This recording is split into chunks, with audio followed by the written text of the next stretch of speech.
예, 오늘은 제2과 성경의 지리와 풍토에 대해서 공부를 하겠습니다. 우리 지난 시간에는 성경의 구조에 대해서 배웠습니다. 여러분들이 제2과 개론 성경의 지리와 풍토 제일 앞에 보면 성경 구절이 있습니다. 창세기 2장 10절에서 14절에 있는 말씀입니다. 한번 같이 읽어볼까요?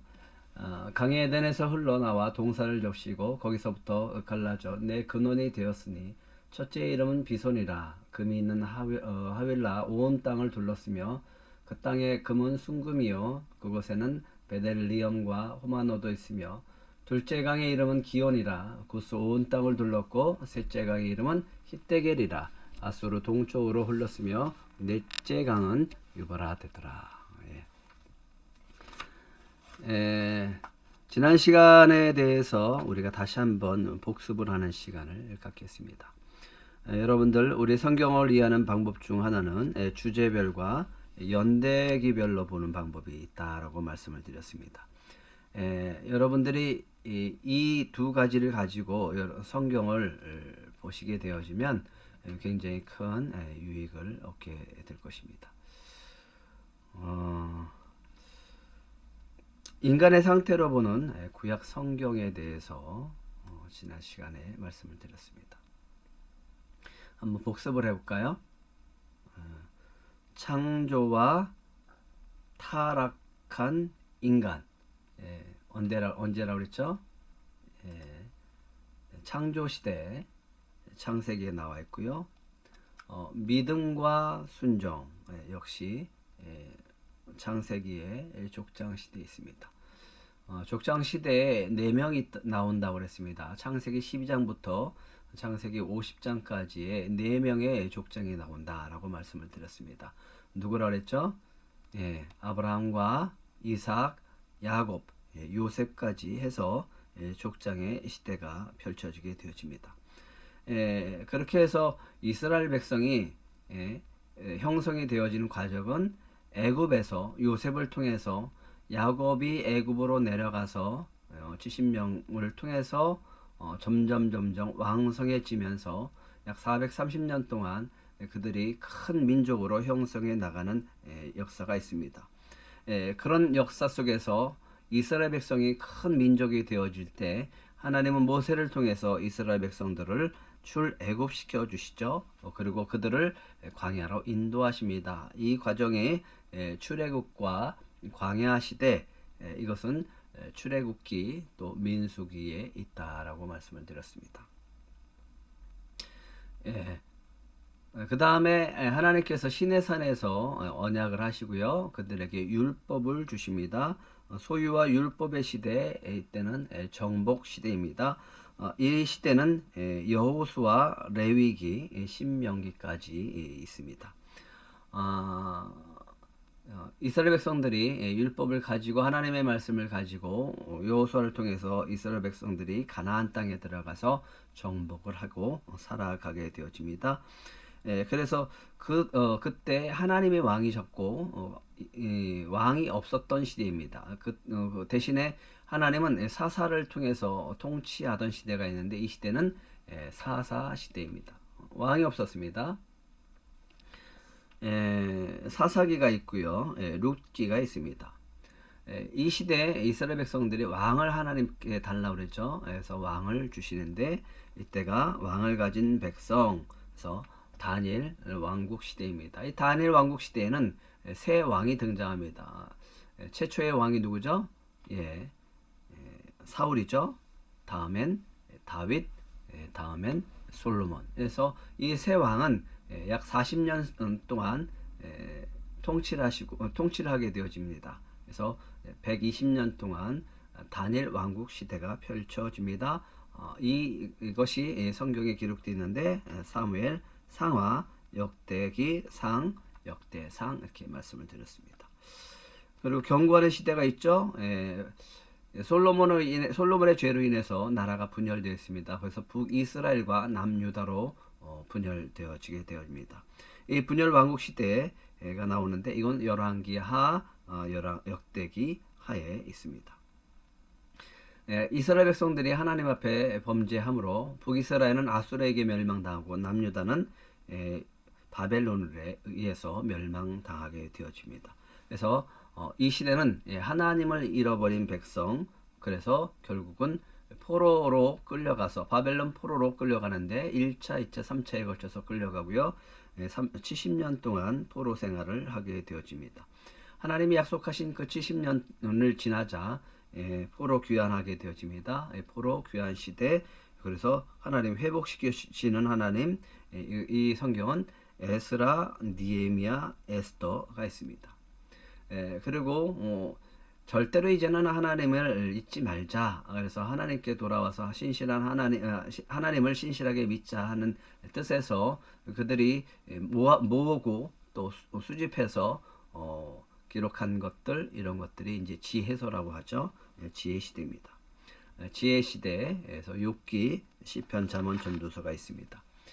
포로 시대에 돌아와서 성경을 기록한 것, 에스라, 니에미야, 에스더죠. 그리고 나머지 성경들은 선지서가 있습니다. 대선지서, 소선지서로 나뉘어지고요. 이 선지서들은 경고하는 선지자를 통해서 하나님께서 경고하는 내용들입니다. 그리고 돌아와서 학기야, 스가랴, 말라기는 성전을 건축을 재촉하고 또 마지막으로 말라기를 통해서 성경은, 구약 성경은 마감이 되어지게 되어집니다. 그러고 난 다음에 약 400년 동안 하나님은 침묵을 하게 되어집니다. 이것이 구약 전반부다라고 말씀드렸습니다. 그런데 이 성경에서는요, 지역적인 것들이 굉장히 중요합니다. 이 지리적인 부분들을 우리가 알아야 이 성경을 이해하는데 큰 도움이 되어집니다. 그래서 오늘은 지역적인 부분, 이 지리적인 부분과 또 풍토에 대한 부분들을 좀 살펴볼 텐데, 이 부분들은 좀 더 자세하게 다룰 겁니다. 하지만 오늘은 여러분들이 이런 것들이 있구나 라고 하는 정도만 알아두셨으면 좋겠습니다. 다음 시간에는 구체적으로 여러분들에게 이 지리적인 부분들과 또 풍토, 또 거기서 나오는 농산물들, 이런 것들을 사진을 통해서 공부를 하겠습니다. 오늘은 대략적인 부분들을 사진 없이 하기 때문에 여러분들이 교재를 보시면서 이런 게 있구나, 이런 지역들이 있구나 하는 정도만 아셨으면 좋겠습니다. 성경에 보면요, 여러분들이 35페이지에 보면요,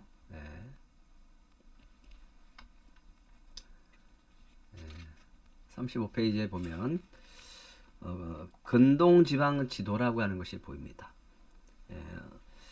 이 근동지방의 지역은요, 그 밑에 여러분들이 보면 비역한 초생달 지역, 이렇게 되어 있습니다. 그래서 꼭 초생달 같이 생겼다라고 해서 이 지역을 비옥한 초생달 지역이라고 합니다. 저 페르시아만부터 이 이집트까지의 이렇게 색깔이 변해져 있죠. 색깔이 좀 짙은 지역이 있는데 이 지역의 특징이 있습니다. 이 지역의 특징은 이 강을 중심으로 문명이 발달한 지역입니다. 그러니까 사람들이 모여서 살 수 있는 것은 이 지역에 강이 흐르기 때문이다라고 하는 거죠. 아브라함의 조상이었던 아브라함의 아버지가 데라죠. 데라가 살았던 곳은 갈대와 우르입니다. 이 갈대와 우르는 지금 여러분들이 보고 있는 이 바벨론 쪽 지역 쪽입니다. 여기서 어디로 이동하냐면 저 위에 그 하란 쪽으로 옮겨지게 되어집니다. 이 하란에서 하나님께서 아브라함을 부르셨고 하란에서 이 가나안 땅으로 이동하게 되어집니다. 그래서 이스라엘 백성들이 정착하는 땅은 이 가나안 땅입니다. 하나님께서 이스라엘 백성을 세우시기 위해서 요셉을 통해서 이집트로 부르시죠. 그래서 이집트로 내려가서 이스라엘의 큰 민족으로 형성하게 되어지는데 그것이 바로 이집트입니다. 애굽이죠. 이집트는 굉장히 그 비옥한 땅입니다. 애굽은요.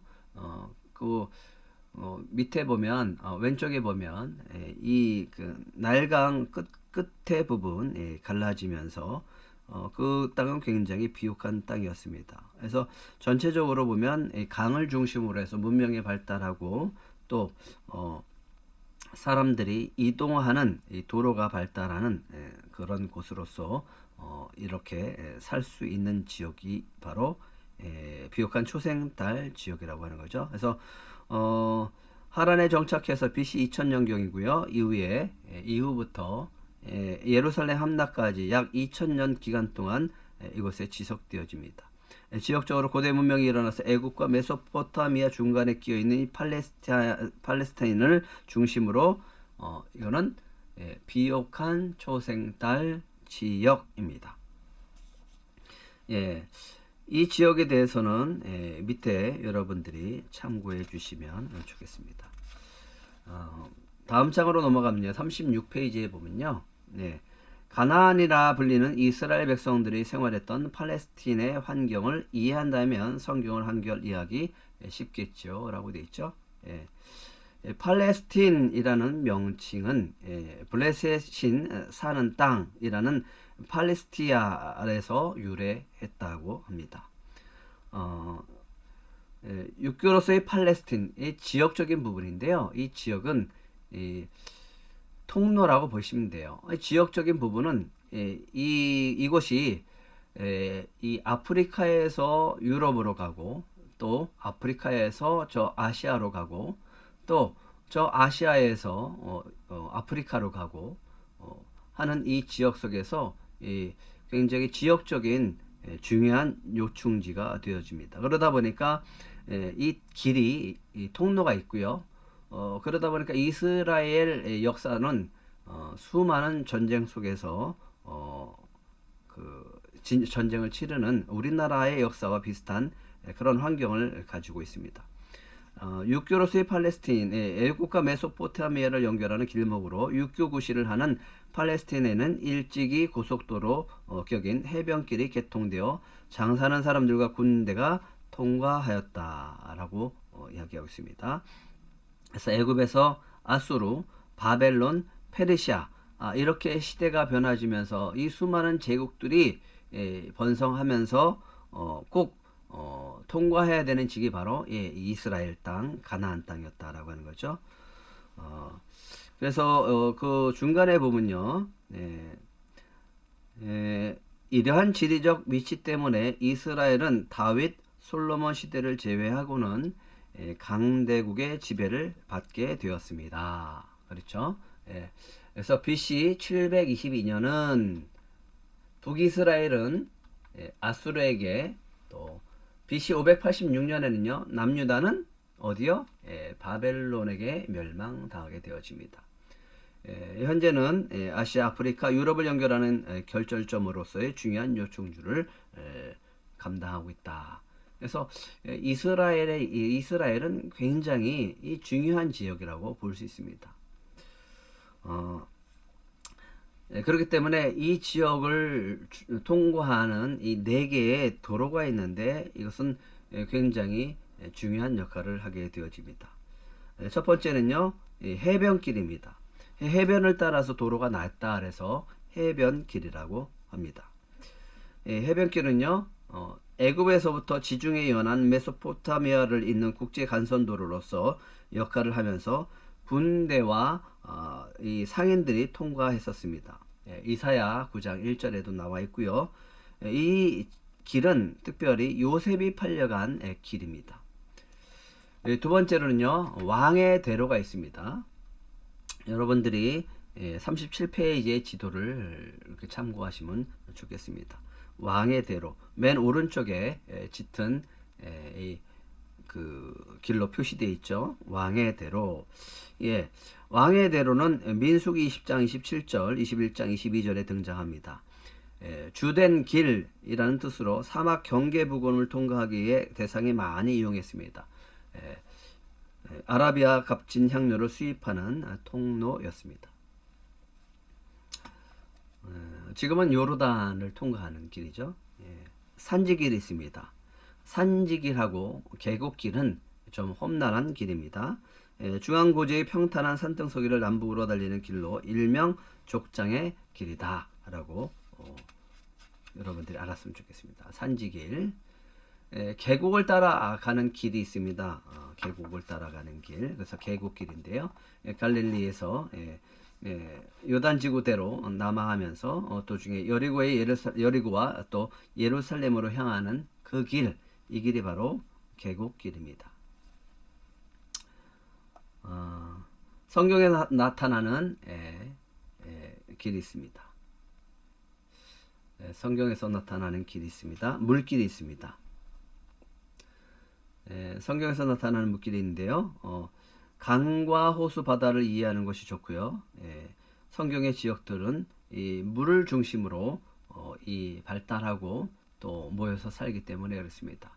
지금도 그렇지만 이 물은 인간에게 굉장히 중요한 역할을 감당하기 때문에 그렇습니다. 물 때문에 싸우죠. 물 때문에 전쟁을 벌이기도 합니다. 이 지중해고요. 여러분들이 보시는 이 바다, 이 지중해인데 이 지중해를 대해라고 부릅니다. 이 바다는 성지의 왼쪽에 위치하고 있습니다. 갈릴리 바다가 있습니다. 사실은 갈릴리는 바다는 아니에요. 호수입니다. 바다라고 부르는 것은 그만큼 호수가 크기 때문에 그렇습니다.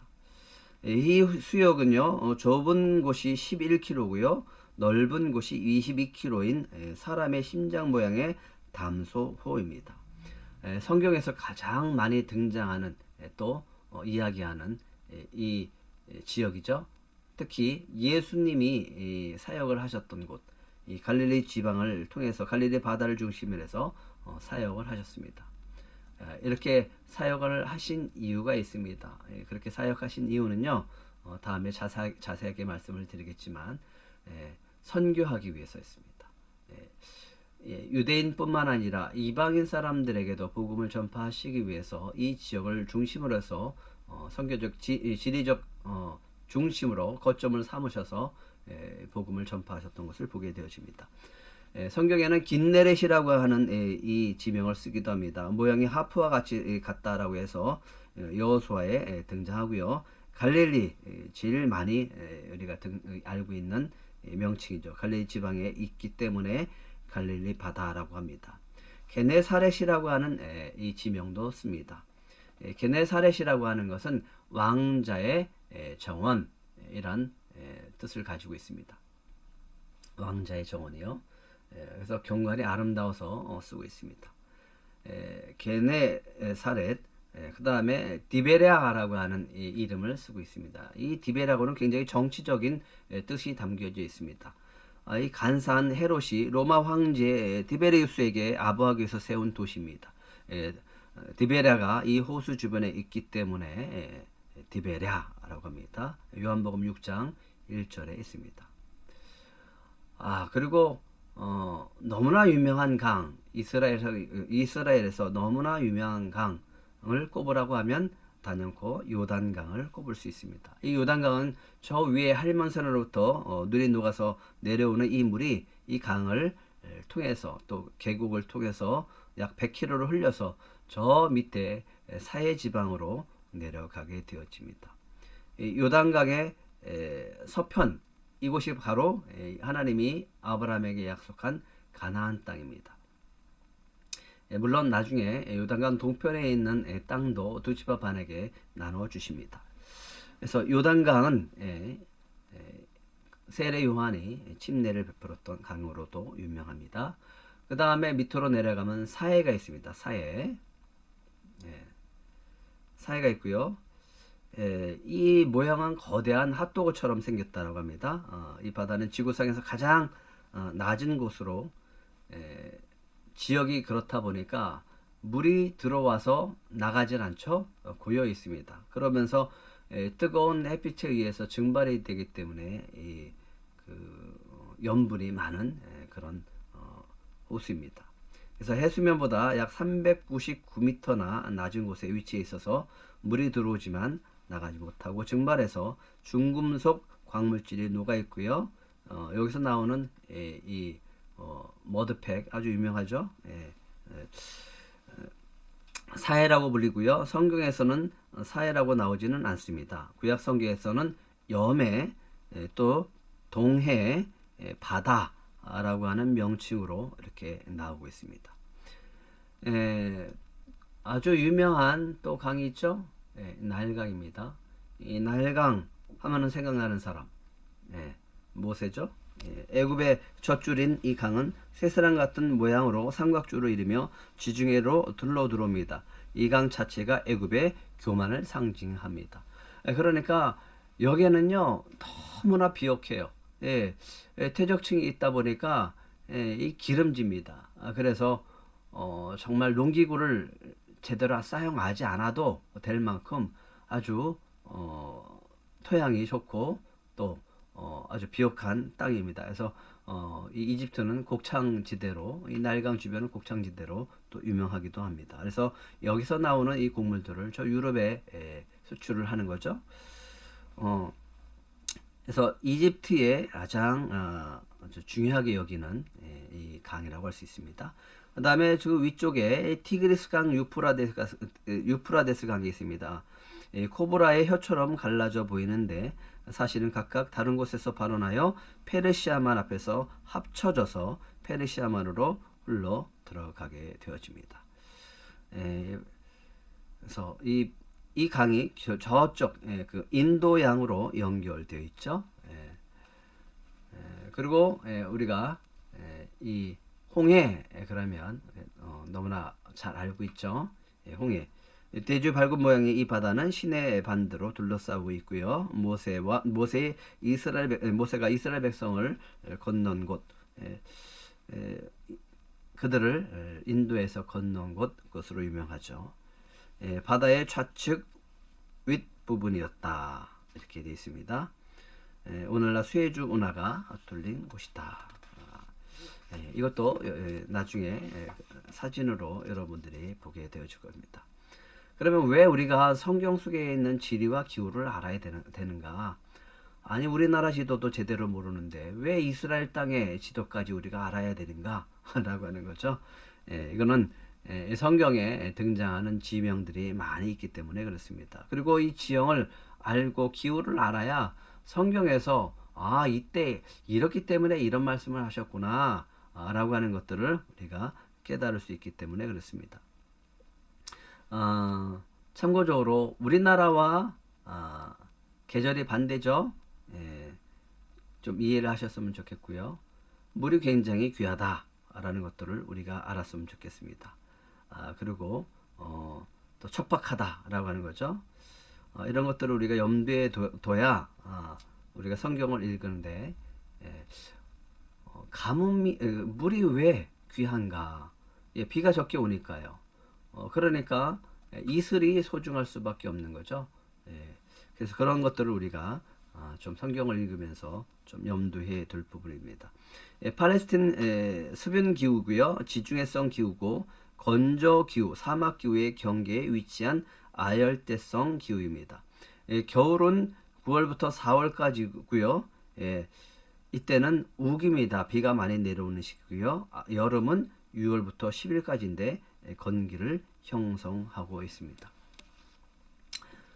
이슬은요 연 250일 정도로 이슬이 많이 내리는 지역은 비옥한 땅이다. 이슬이라도 많이 내려야 됩니다. 비가 적게 오니까. 이어서 이슬을 성경에는 축복이다 라고 이야기를 하고 있습니다. 그 다음에 시로코라고 하는 건데 이 여름 전후의 환절기에 아라비아 사막에서 불어오는 뜨겁고 메마른 강풍을 말합니다. 뜨겁죠. 후덥지근하죠. 이런 것들이 불어올 때는 굉장히 살기가 어려운 거죠. 연평균은요 14도입니다. 갈릴리 지역이고요. 사해 남부 쪽에는 약 26도가 있습니다. 낮에는 뜨겁고 밤에는 시원하고 또 햇빛이 비칠 땐 뜨겁지만 그늘에 들어가면 시원한 그런 기후입니다. 가장 소중하게 여기는 것 물입니다. 물. 물. 강수량이 적기 때문에 고루 내리지 않았습니다. 전국적으로 좀 고르게 내리면 좋겠는데 어디는 좀 적당하게 내리는데 어디는 전혀 내리지 않는 그런 지역적으로 편차가 심한 그런 기후를 갖고 있습니다. 그래서 300mm 이상 내리는 지역이 43%이고요. 이 지역은 나머지 지역은 농사짓기가 힘들고요. 비가 내리는 곳만 농사를 지을 수 있습니다. 근데 지금은 다릅니다. 관계수로를 잘해서 이스라엘 땅에 참 많은 곳에서 농장을 하고 있습니다. 다공질 현무암과 틈새가 많은 석회암이 많아 상시천이 적기 때문이다. 이게 무슨 말이냐 면 비가 오면 그냥 흘러가요. 그렇기 때문에 이 계속 물이 흘러가는 그런 상시천이 있으면 좋은데 우리나라 같이 한강처럼 그렇게 흘러가는 그런 강이 있으면 좋은데 그렇지 않은 거죠. 비만 오면 잠깐 흘러가고 비가 오지 않을 때는 그냥 마른 땅이 되는 그런 상시천이 없는 그런 곳입니다. 물은 곧 생명수고요. 물의 유무에 따라서 생사가 달라졌습니다. 그래서 족장들은 물을 찾아 다녔고 목자들은 이 물을 찾아 양떼를 먹였습니다. 그래서 이 물과 연관된 아주 유명한 사람을 얘기한다라고 하면 이삭이죠. 우물 갖고 싸웠죠. 우물을 파서 어디에 정착하는가? 이 아브라함과 이삭은요 부엘세바에 7개의 우물을 파고서 정착했습니다. 천수에 의존한 경작입니다. 이스라엘 백성들이 바라보는 것이 있습니다. 어딜까요? 하늘이죠. 어딜까요? 누굴 바라봅니까? 하나님만 바라보는 거예요. 하나님은 풍족히 이스라엘 백성들에게 물을 주시는 게 아니라 하나님을 바라봐야 물을 주시는 거예요. 그래서 이스라엘 백성들이 농사를 지으려면 하나님을 바라보는 거예요. 그래서 하나님이 때를 따라 내려주시는 비가 1년 농사의 풍작이냐 흉작이냐에 결정짓는 것이고요. 그들의 믿음이 하나님을 향해 있으면 하나님이 때를 따라 비를 내려주지만 그들이 하나님을 떠나면 흉년과 또 기근과 가뭄으로 그들을 책망하셨던 것을 보게 되어집니다. 왜 그러는가? 하나님만 바라보고 살라는 거예요. 하나님만 의지하고 살라라고 하는 겁니다. 그럴 때 하나님은 그들에게 풍족한 은혜를 부어주시고 풍성한 그 작물을 거둘 수 있는 은혜를 허락하십니다. 이 농산물 중에서는 대표적으로 4가지를 들 수 있습니다. 포도나무, 감람나무, 종려나무, 무화과나무입니다. 포도나무는요, 포도를 통해서 재배가 되어지고요. 이것을 가지고 그 빵과 함께 식탁에 오르는 아주 중요한 이 음료이기도 하면서 술이기도 하죠. 포도나무 하면 아주 유명한 성경 구절 요한복음 15장이죠. 그래서 포도나무로 예수님은 포도나무로 또 우리는 가지로 그렇게 표현했습니다.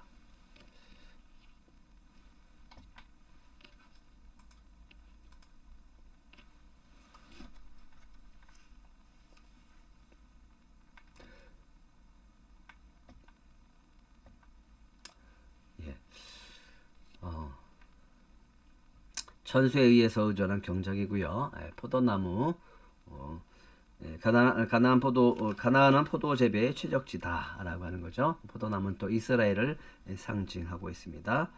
감람나무는요, 성경에서 언제나 같이 있는 나무로서 묘사되고 있고요. 이 감람나무 의미는 번영입니다. 번영, 또 평화죠. 올리브나무죠.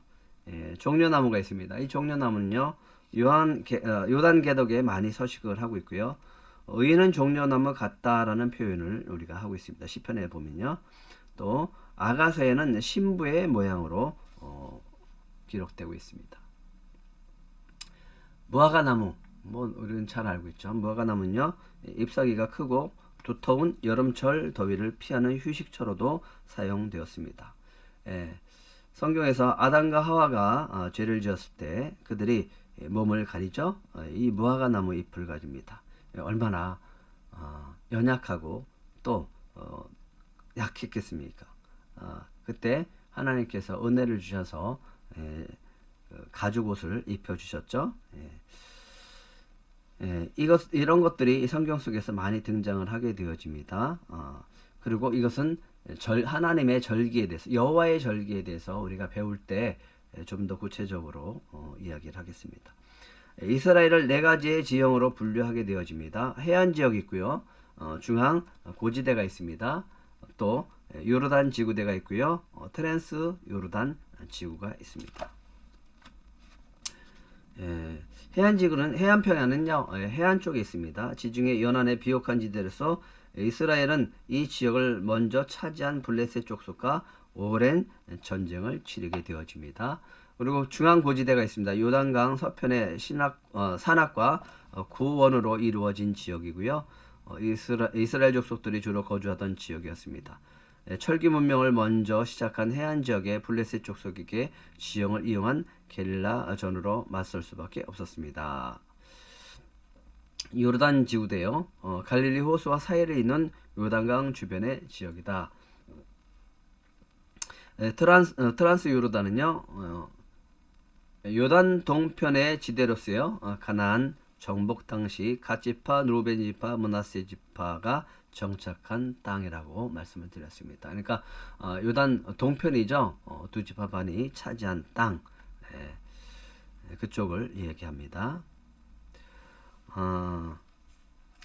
여러분들이 지금은 이렇게 글로 보지만 사진으로 보면 조금 더 이해하기가 쉬울 건데 이것은 다음 시간에 하겠습니다. 기타 지역들이 있습니다. 이 지역들에 나오는 것들은요, 여러분들이 한번 읽어보고요. 여러분들이 위치가 어디 있는가를 좀 지도를 보면서 파악했으면 좋겠어요. 악고, 기타 지역 나오죠? 악고. 예수님 당시에 베니게의 지배를 받고 있었으며 헬레니즘 프톨레미 왕조가 돌레마이라고 계칭을 했었던 곳이고요.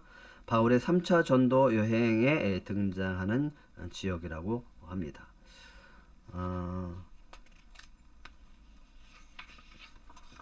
지도를 참조해 주시고요. 중앙계곡이 있습니다. 중앙계곡. 중앙계곡이 이스라엘 최대 곡창 지역인데 여기 아주 중요한 지역 두 군데를 꼭 기억하시고 잊지 마세요. 두 지역은 이스루엘 계곡이요. 그 다음에 무기또라고 하는 지역입니다. 이스루엘 계곡은요, 동서로 있는 유일한 자연적 횡단이며 교통 전략성의 요지이다. 기도는 여기서 7년 동안 이스라엘을 괴롭혔던 미디안에게 승전하였고요. 사울왕은 블레셋과 최후 싸움을 벌이다가 이곳에서 전사하게 되어집니다. 그리고 이스라엘 평야라고 하면 아하방을 이렇게 꼭 기억을 해놓고요. 또 후에 이 지역을 통해서 굉장히 많은 일들이 벌어지는 것을 보게 되어집니다. 또 절대로 잊지 말아야 될 곳이 한 곳이 있죠. 무기또입니다. 무기또는요, 가장 견고한 성체로 이스라엘이 가나안에 침입했을 때 점령하지 못했던 곳입니다. 그 다음에 유다 왕 요시아는 이집트 왕 바로누고를 맞서 싸우다가 여기에서 전사를 하게 되어집니다. 참 이 전쟁 속에서 요아스의 죽음은 많은 백성들로 인해서 백성들에게 슬픔을 줬던 곳이죠. 참 안타까운 이 전쟁이었습니다. 그리고 아마겟돈의 어원, 최후 전쟁의 장소이다. 요한계시록 16장 16절에 이제 이 세상 끝에 마지막 전쟁이 벌어지는 곳이 바로 무기또일 것이다. 무기또다라고 이야기를 하고 있습니다. 이 지역을 여러분들이 유심히 잘 보시면 세상 끝에 일어날 전쟁이니까 우리가 좀 기억을 했으면 좋겠습니다. 또 샤론 평야 하면 이 아가서에서 등장하죠. 샤론, 샤론의 수선화, 아주 목초지로 적합하고요. 이 가이사랴, 로마 시대 이래로 팔레스타인 제1항이며 사도행전에 처음으로 등장한 곳이다. 빌라도와 고넬료가 주재했던 곳이다. 가이사랴. 그 다음에 블레셋인데 이 블레셋 땅에 네 도시가 있습니다. 밑에 보면요. 아스돗, 아스글론, 가드, 가사. 이곳은 성경에서 많이 등장을 하고 있고요. 여기에서 우리가 여러 가지 사건들이 벌어진 것을 볼 수 있습니다. 그래서 꼭 기억해 두시기 바랍니다. 근데 이 블레셋은요, 함 족속의 계열로서 사술루힘의 자손이었고요. 주전 13세기에서 12세기에 여호수아가 가나안을 정복할 무렵 대거 애굽으로 이동하게 되어졌습니다. 람세스 3세에 격퇴되어 할 수 없이 팔레스틴 남해안 요빠 가사에 정착하게 되어지고요. 주전 332년 알렉산더의 멸망을 하게 되어집니다. 여사에서 소멸하기까지 남해안을 지배했던 해양 민족입니다. 굉장히 싸움을 잘하고 용맹스러운 민족입니다. 그래서 이 블레셋과 이스라엘은 수없는 전쟁을 벌였습니다. 그래서 블레셋은 이스라엘을 40년간 지배를 하게 되어지는데 사사기 13장 10절에 등장을 하게 되어집니다. 블레셋, 그리고 연관된 사람라고 여러분들이 가장 먼저 떠오르는 사람이 누가 있을까요? 블레셋 하면 떠오르는 사람, 삼손이죠. 이스라엘은 한 번도 블레셋을 지배해보지 못했습니다. 여호수아도 실패했고요. 다윗도 실패했습니다. 아솥은 그들의 주신 다곤의 중앙 성소가 있었던 곳입니다. 아스돗 기억을 하시고요. 사무엘상에 보면 법궤가 뺏겼을 때 이 다곤이 무너지는 역사를 보게 되어집니다. 아스글론 바알세불의 신당이 있는 곳이었고요. 가드 하면 유명한 사람 골리앗이죠. 그 골리앗의 고향입니다. 가사 전략적인 요충지입니다. 요빠가 있습니다. 요빠는요 예루살렘의 외항으로서 이스라엘 제1 무역항이었다. 요빠 하면 또 유명한 사람, 요나를 빼놓을 수 없죠. 요빠에서 사시스로 가는 배를 탔다가 풍랑을 만나게 되어집니다. 또 신약에서는 베드로가 유명하죠. 베드로가 죽은 다비다를 살린 곳이기도 합니다. 5번에 보면 세벨라 구릉지가 있습니다. 세벨라라는 것은 낮은 땅이라는 뜻인데요. 이 블레셋에 대한 최전방 방어선으로 양자간 유월의 격전지였다. 삼손과 드릴라의 사건, 다윗과 골리앗 그리고 하나님의 법궤를 빼앗겼던 사건이 여기에서 일어난다. 그 중에 이제 기브온이 있죠. 기브온은 우리가 아모리와의 전쟁에서 기적적이 일어난 곳, 여호수아, 기브온 족속들의 이 속임으로 언약을 맺고 또 전쟁을 벌였던 곳, 여호수아가 태양아 멈춰라, 달아 멈춰라라고 하면서 전쟁에서 승리했던 곳이기도 하고요. 솔로몬의 1000번제를 드려서 하나님께 내가 너에게 무엇을 줄꼬? 라고 꿈속에서 나타났었죠. 이 기브온 1000번제가 유명합니다. 유다 고짓 지방이 있습니다. 헤브론, 베들레헴, 베다니, 예루살렘, 미스바 있습니다.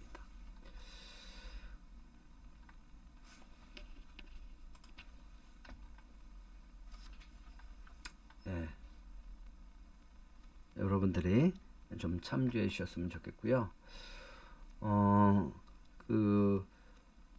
하나씩 여러분들이 읽으면서 지도가 있으니까 지도에 여러분들이 표시하면서 여기가 여기구나 라고 하는 것을 여러분들이 좀 찾아봤으면 좋겠습니다. 그 중에 꼭 기억해야 될 것은 7번입니다. 사마리아입니다. 사마리아는 북이스라엘 중심 도시였어요. 오므리가 수도를 사마리아로 옮김으로써 북이스라엘의 수도가 되어졌는데요. 이 사마리아는 722년에 멸망하면서 아수르가 이방인들을 데리고 오죠. 이방인들을 데리고 와서 그 지역에서 살게 합니다. 그래서 이 사마리아 땅에는 이방인과 또 혼혈이 있기 때문에 후에 굉장히 그 신약에 와서는 사마리아 사람들을 이렇게 반겨하지 않죠. 굉장히 상종도 하지 않는 그런 사람들이 되어지게 되어집니다. 에발산과 그리심산은요, 이 축복과 저주의 산으로 유명하고 선포했던 곳이고요.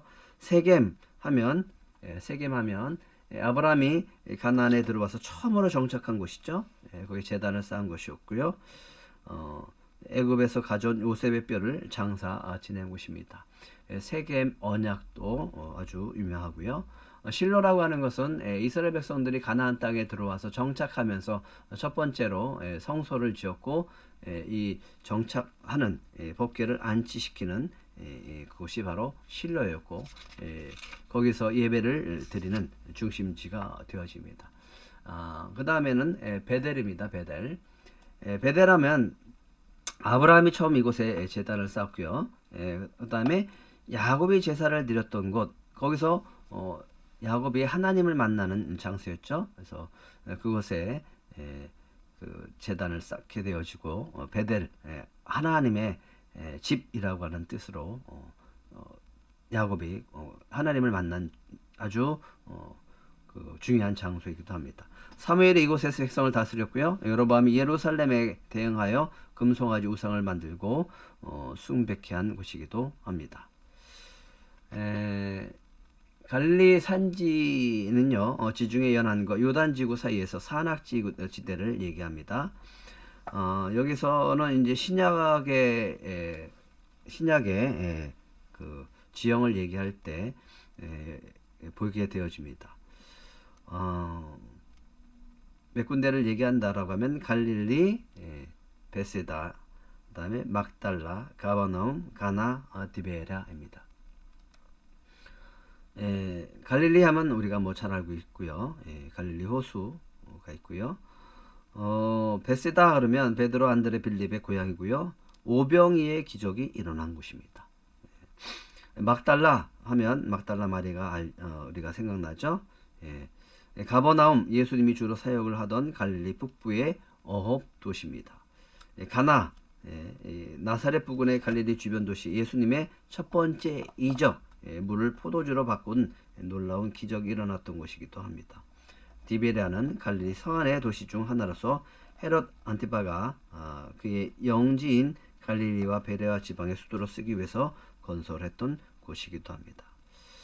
요단지구 단에서 아키만까지 약 500km가 펼쳐지고요. 거기에는 단 성읍이 있습니다. 그리고 여리고가 있습니다. 여리고 하면 가나안의 관문이고요. 샘물이 풍부해서 큰 오아시스 지대로 약 BC 8000년 세계 최고의 취락이 성립되었다고 합니다. 가수원과 종려나무가 있고요. 토니우스가 클레오파트라에게 중요한 곳이기도 합니다. 헤롯은 이것을 로마풍의 성읍으로 건설했고요. 귀족들의 겨울 별장으로 사용했다고 합니다. 사교회가 예수님을 만난 곳이기도 하고요. 사해는 아까 얘기했죠. 일반 해수의 염분은 4.5%이나 사해는 약 31.5%가 된다라고 말씀을 했습니다. 유다 광야가 있고요. 유다 광야는 사진으로 보셔야 좀 이해가 될 거고요. 마사다 요새는 제1차 유다 전쟁 여러분들의 그 교재에 BC라고 되어 있으면 AD라고 고치시기 바랍니다. AD 66년에서 73년입니다. 비극적 무대로 960명이 집단으로 자살한 사건입니다. 이것도 신약 성경을 다루면서 자세하게 말씀을 드리겠습니다. 트란스 요르단 여기에는 바산 공원이 있고요. 길랏 암몬 모압 공원이 있습니다. 요단강 동편 쪽에 있고요. 여기에서 이 바산 공원에서 그 목축이 중요하죠. 바산 공원 하면 그래서 길랏 바산 고온 이쪽은 그 이스라엘 백성들이 가나안 땅으로 오면서 미리 정착을 한 그 땅으로 유명합니다. 암몬과 모압 땅이 있습니다. 이 가나안 동편 쪽에 올라가다 보면 이제 하나님께서 암몬과 모압에게 준 땅이 있습니다. 이 암몬과 모압은 누구죠? 롯의 후손들이죠. 롯의 후손들. 그들에게 하나님이 특별히 준 땅입니다. 아브라함에게만 준 것이 아니라 롯에게도 땅을 주셨습니다. 그래서 이스라엘 백성들이 가나안 땅을 정복하러 올라올 때 하나님은 그들과 싸우지 말라 이렇게 명령합니다. 그들에게 준 땅인데 이 땅은 요단 동편에 있습니다. 여러분들이 그 지형을 아셔야 여러분들이 성경을 읽을 때 좀 더 자세히 볼 수 있고요. 또 이해하기가 편합니다. 그러면 한번 정리해 보겠습니다. 구체적인 것들 또 상세한 것들은 여러분들이 교재를 참고해 보시고요. 한번 그냥 편하게 한번 쭉 읽어 보십니다. 이런 곳이 있구나. 지도를 펼쳐 보시고 한 군데 이렇게 짚어보면서 여러분들이 이 지역이 어디 있는가를 살펴보면 이제 큰 도움이 될 겁니다. 조금 더 자세한 것들은 성경을 개관해 나가면서 말씀을 드리겠습니다. 정리해 봅시다. 팔레스틴 중요한 길 4개가 뭡니까? 해변길이 있다고 그랬죠? 왕의 대로가 있습니다. 산지길이 있고요. 계곡길이 있습니다. 교재 앞에 부분을 보시면서 다시 한번 살펴보시기 바랍니다. 악고는 예수님 당시에 페니키 지배를 받았고요. 헬레니즘 프톨레미 왕조가 통치했었던 곳이다라고 말씀을 드렸습니다. 갈릴리 지방의 입구에 위치해 있고 좋은 항구로서 상업이 원성했고 십자군 최후의 거점이 되기도 했다. 중앙계곡이 있습니다. 중앙계곡이 있고요. 이 중앙계곡은 곡창지대라고 말씀드렸습니다. 샤론 평야 아주 목축지로 적합한 곳이라고 얘기를 했죠. 샤론 평야. 다음에 블레셋에 4 도시가 있다라고 했는데 한 도시까지 더 옆바까지 친다라고 하면 아스돗, 아스글론, 가드, 바사가 있다라고 말씀을 드렸습니다. 이 지역은 성경에서 굉장히 많이 등장하는 지명입니다. 세펠라 구릉지가 있죠. 블레셋에 대한 최전방 방어선이었다. 그래서 여기서 전쟁이 많이 벌어졌다라고 말씀을 드렸고요. 유다 고지가 있습니다. 유다 고지는요, 유다 지파 중심으로 유다 왕의 중심지였고요. 그 중에 굉장히 유명한 곳 헤브론을 들 수 있습니다. 그리고 베들레헴, 예수님이 탄생하신 곳이고요. 베다니, 신약에 나오죠. 또 예루살렘, 미스바라고 하는 곳이 있습니다. 이것도 성경 속에서 등장하는 이 사건이 나올 때마다 말씀을 드리겠습니다. 사마리아의 산지가 있습니다. 북이스라엘 중심지였고요. 사마리아 땅에서 아주 중요한 부분은 에발산과 그리심산, 세켐, 또 실로, 베델이 있습니다. 갈릴리 산지가 있고요. 갈릴리 산지는 지중해 연안과 요단 지구대 사이에 산악 지대가 있습니다. 갈릴리, 베세다, 막달라, 가버나움, 가나, 디베라가 있고요. 그다음에 요단 지구대가 있고요. 트란스 요르단 서쪽 급경사로 요단강 계곡, 동쪽은 완만하게 아라비아 사막으로 봄, 가을 사막으로부터 시로코 바람이 불어오고 있습니다. 고원이 있습니다. 이것들은 이제 사진으로 여러분들에게 구체적으로 보여드릴 겁니다. 전체적으로 여러분들이 이런 곳이 있구나 라고 하는 것을 알았으면 좋겠고요. 성경을 읽는 데 있어서 이 지명은 굉장히 중요합니다. 그리고 그곳에서 어떤 사건이 벌어졌는가, 그리고 그들의 기도 속에서 왜 비를 달라고 하는가 라고 하는 부분, 또 그들이 지형을 통해서 왜 이스라엘 백성들이 가나안에 정착을 해서 이 가나안 신들을 그렇게 따랐는가, 숭배했는가, 뭐 이런 것들도 이 지형적인 부분들 속에서 다 등장하게 되어집니다. 한 가지 기억할 것이 있습니다. 하나님이 이스라엘 백성들에게 주신 땅, 아브라함에게 약속한 땅은 절대적으로 하나님의 은혜 속에서 살아가는 땅입니다. 하나님을 떠나서 하나님을 믿지 않고 하나님을 배신하면 그들에게 하나님께서 주시는 주신 축복을 거두십니다. 그래서 결국은 하나님 앞에 부르짖을 수밖에 없는 거죠.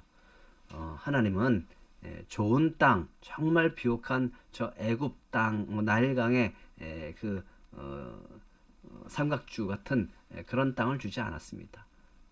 이 이스라엘 백성에게 주신 땅은 오직 하나님만 바라보고 하나님만 의지하고 하나님을 믿고 하나님을 따라 살아가는 믿음의 땅이었습니다. 그럴 때 하나님이 주시는 은혜가 있었고 축복과 평안이 있었습니다. 하나님을 떠나면 전쟁이 일어났고 하나님을 떠나면 가뭄이 들었고 하나님을 떠나면 질병이 찾아왔습니다. 이 모든 것들 가운데 주님만 바라보라고 하는 겁니다. 오늘 이 모든 것 속에서 여러분들이 주님만 바라보고 오늘 더욱더 주님이 주시는 은혜 속에서 살아가는 저와 여러분이 되시기를 축복합니다. 오늘 이과를 마치겠습니다. 수고하셨습니다.